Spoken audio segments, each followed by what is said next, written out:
Bienvenidos a este especial con el resumen de las historias que nos inspiran. La primera es muy especial. Se trata de Isabelita Baldión.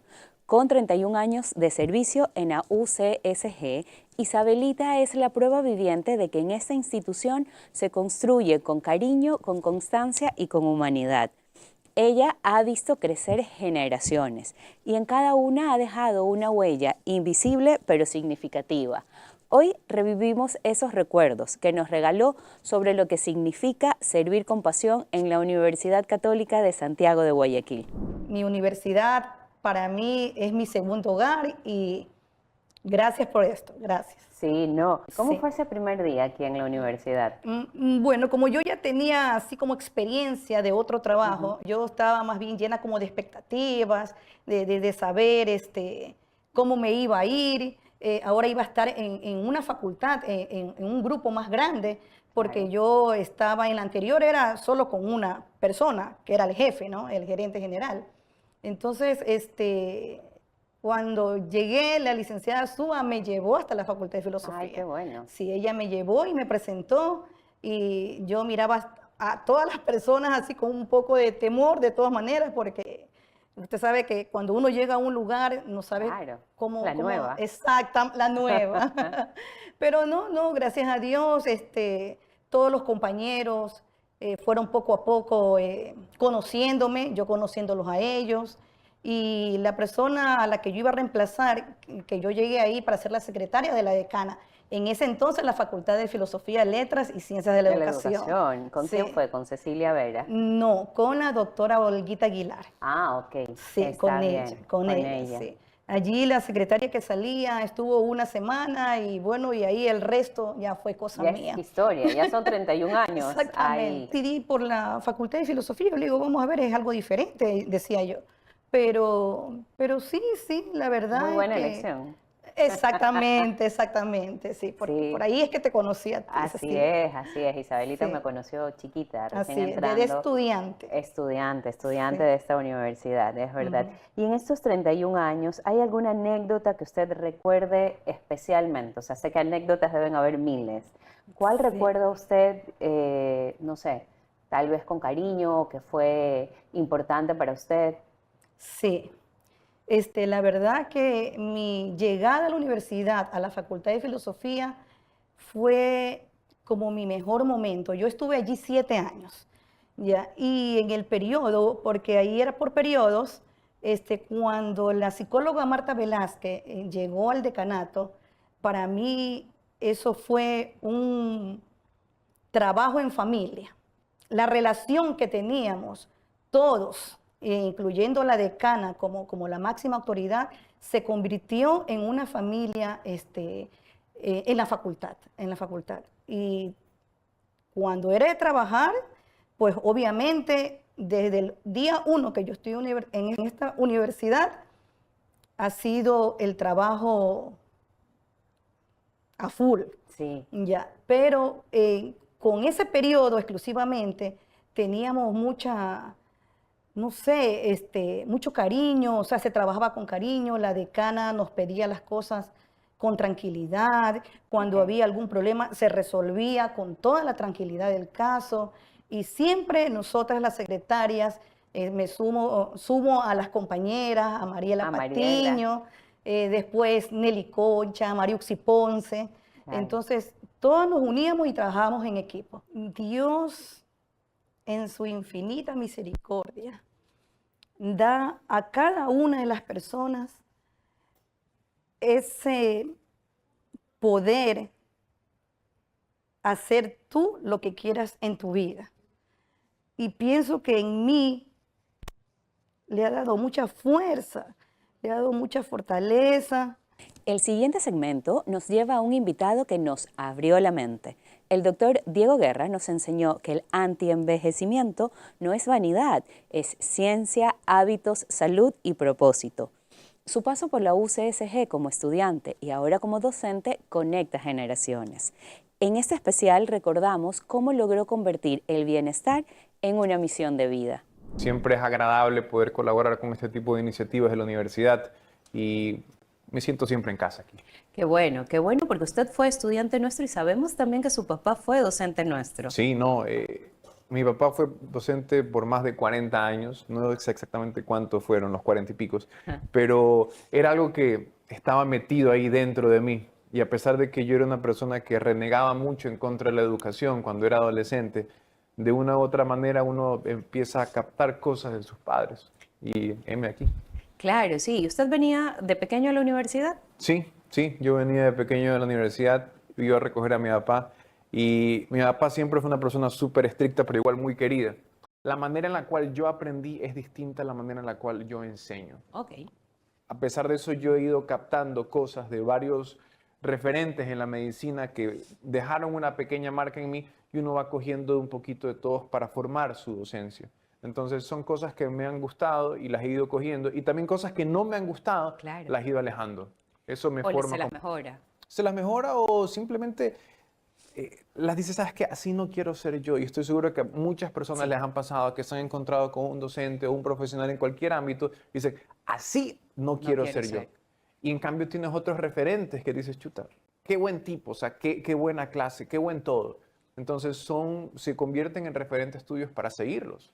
Claro. Mentores directos o indirectos, o sea, porque hay gente que te coge bajo su ala y te va guiando, y otros simplemente que tú por verlos recibes su radiación acerca de cosas tan positivas. Entonces, Claro. es una experiencia muy agradable y también ver cómo jóvenes o profesionales de la salud en formación pasan a lo largo de tus manos y luego ya te los topas como médicos egresados y te agradecen por sus enseñanzas. Entonces, es todo un proceso. En 1800, la expectativa de vida del hombre promedio era 35, 45 años. Es solamente en los últimos 200 años que la expectativa de vida ha aumentado a que el promedio el día de hoy en Ecuador en mujeres es de 77 años y en hombres es de 73. Entonces, hemos casi duplicado la expectativa de vida en un lapso de 200 años. Ok. Entonces, esto te trae cierto tipo de implicaciones. O sea, ¿por qué vivimos más? Bueno, avances en la medicina, definitivamente. Antibióticos, cirugías, vacunas, un poco de innovación en la tecnología. Pero no solamente se trata de vivir más, sino que vivir bien. Ok. Entonces, esto es un campo relativamente nuevo. Es extremadamente raro, o sea, es un fenómeno, una situación extremadamente rara, porque el ser humano tenía más o menos esto de vivir mientras se podía reproducir. Después Claro. de eso, ojo, y lo digo entre comillas, no había sentido para Para vivir, la vida. porque el propósito del ser humano es reproducirse. Y yo digo, hay una cosa muy interesante, es que el ser humano, su propósito más básico, si retrocedemos a lo más básico es uno solo, que es transmitir información. Y Es nosotros verdad. transmitimos información de dos maneras. La genética, con los pares, con nuestros hijos, o la educación. Cuando hablamos del tema de la menopausia, es un tema que a muchas mujeres les asusta, porque, no sé, por los cambios y porque no hay mucha educación sobre el tema. Y no solamente en las mujeres, los hombres también Por supuesto. pasan por un proceso tal vez no tan conocido o tal vez no tan claros los síntomas como algunas mujeres los pueden llegar a sentir. Cuando yo hablo de medicina antienvejecimiento, si yo voy donde un médico, voy a su consultorio y le La digo, espero. ok, doctor, gracias.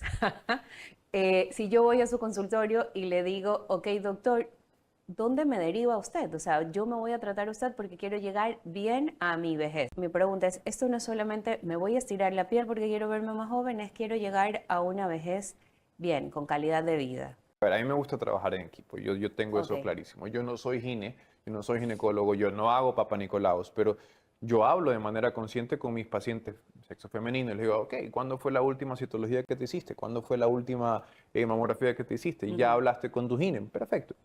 Pero el problema es que hay muchos ginecólogos que no hacen las cosas que deberían hacerse.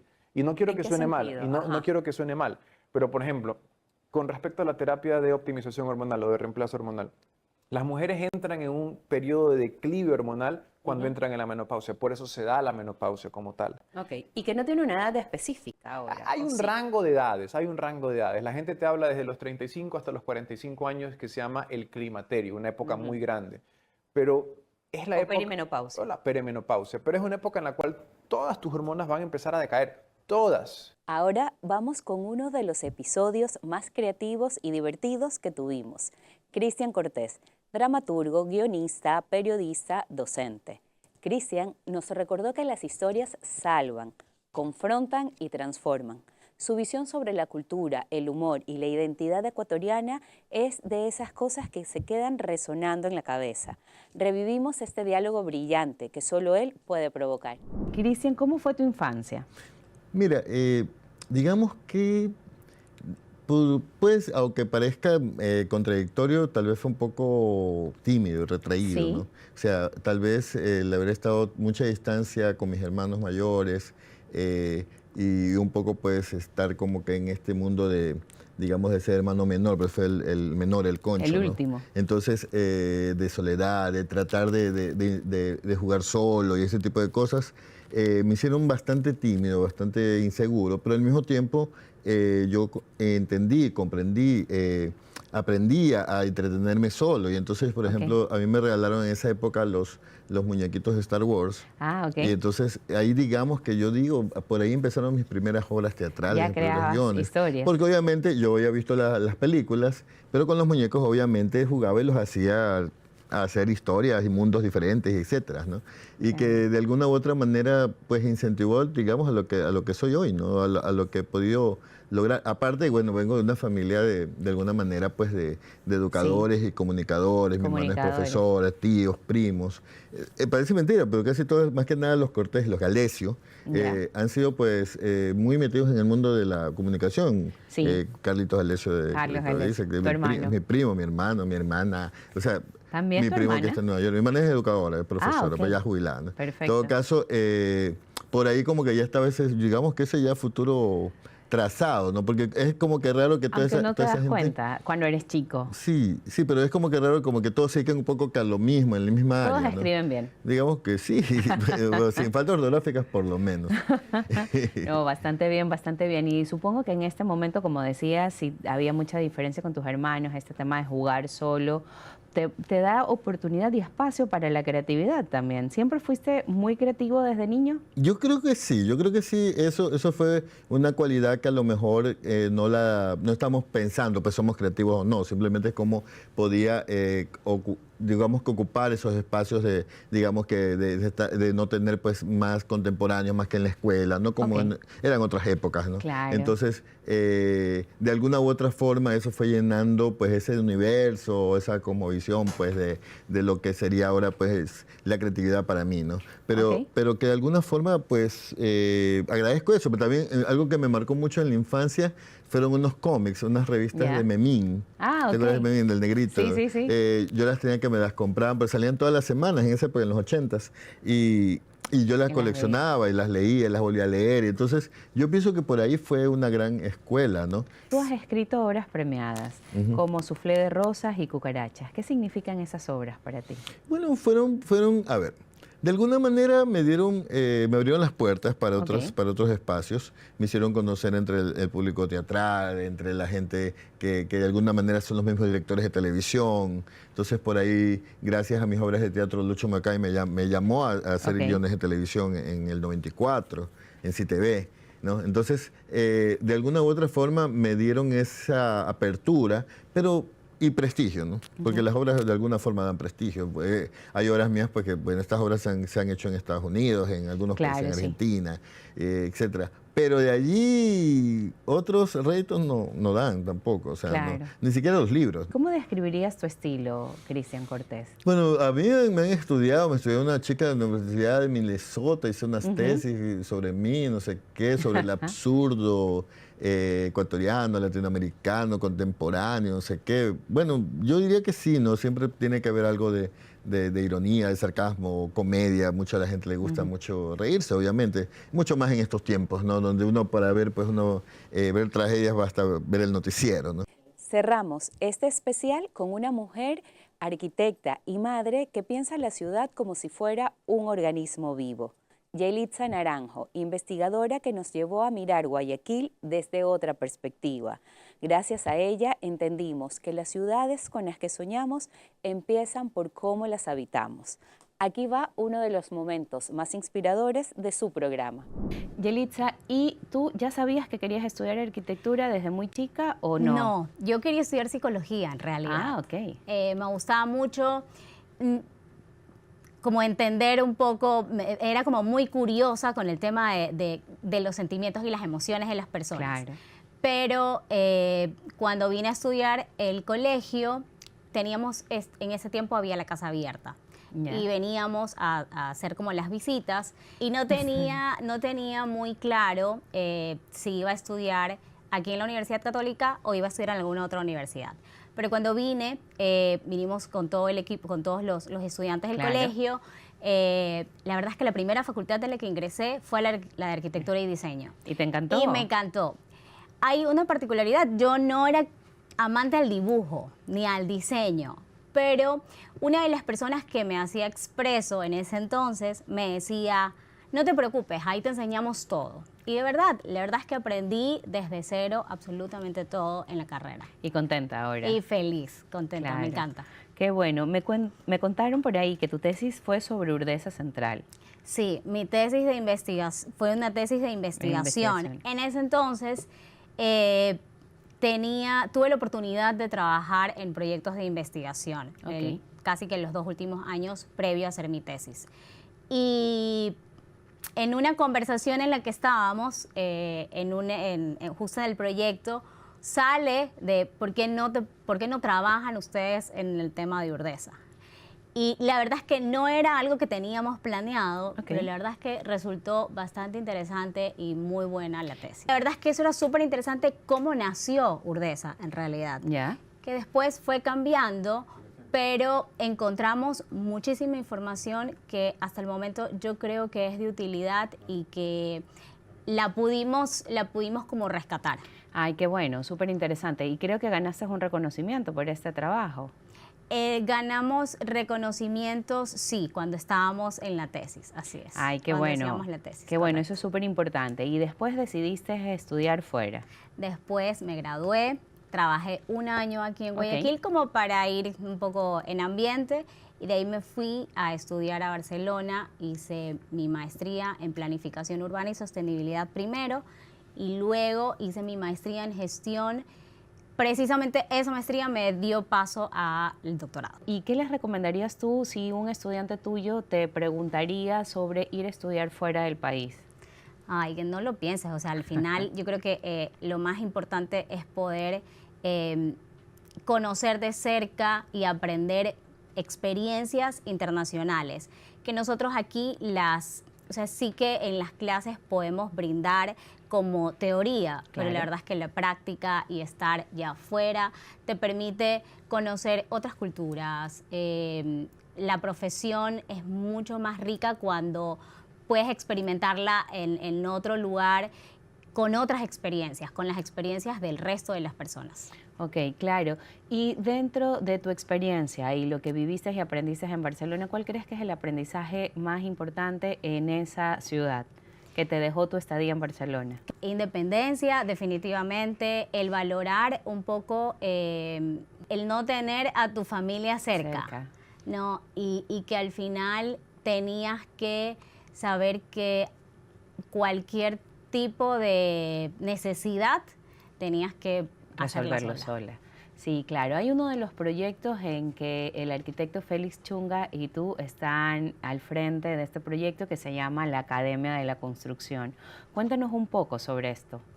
La Academia de la Construcción nace como un proyecto que permite capacitar a profesionales y no profesionales, estudiantes, personal de obra Ok. en temas, en rubros de la construcción. Tal vez sí tengan la cifra exacta, pero dentro del tema de la construcción no se ven muchas mujeres. Así es.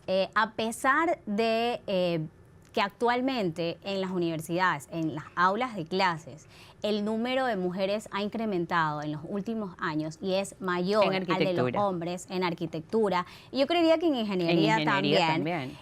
La brecha de género igual en construcción es menor al 10%. Este año conocimos historias que inspiran, que nos mueven y que nos recuerdan que la Universidad Católica de Santiago de Guayaquil está hecha de personas increíbles. que trabajan con un servicio silencioso hasta la investigación, el arte, la salud y la ciudad. Cada invitado nos enseña algo que vale oro. Nos vemos en el año 2026. Soy Cecilia Hervas y los espero en el próximo episodio de Nuestra Gente.